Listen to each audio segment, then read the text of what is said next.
The story I'm about to tell you is a nightmare I had, one that haunts me to this day. I can still feel the chill in my bones, the sense of dread creeping over me. It was so vivid, so real, that I sometimes wonder if it was more than just a dream. In the small, eerie town of Dunwich, there was an abandoned house at the end of Elm Street. The townsfolk said it was haunted, but no one knew why. One night, three friends Tom, Sarah, and Mike decided to explore the house. They had heard the rumors and wanted to see if the stories were true. As they entered the house, a cold chill ran down their spines. The air smelled of mildew and decay. They moved from room to room, their flashlights casting eerie shadows on the walls. Everything was covered in dust, and the floors creaked with every step. They eventually found a door leading to the basement.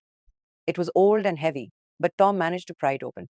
The basement was dark and damp, and the stairs were rickety. They descended slowly, feeling an increasing sense of dread.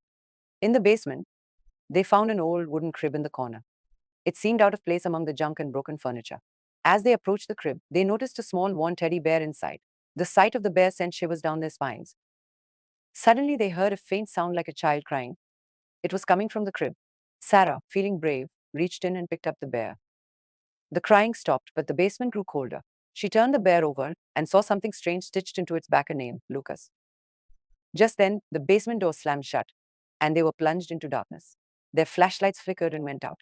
They heard footsteps, soft, shuffling footsteps coming closer. Panic set in, and they tried to find the stairs, but it was as if the basement had grown larger and more maze-like.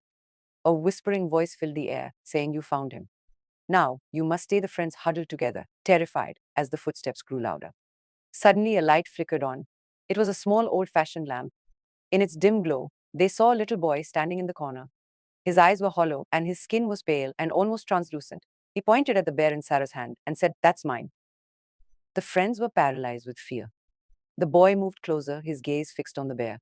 "Give it back," he whispered. Sarah, trembling, held out the bear. The boy took it and smiled a smile that was both innocent and unnerving. As he hugged the bear, the basement door creaked open. A cold wind rushed in, and the boy began to fade away, still holding the bear. The friends ran up the stairs and out of the house, never looking back.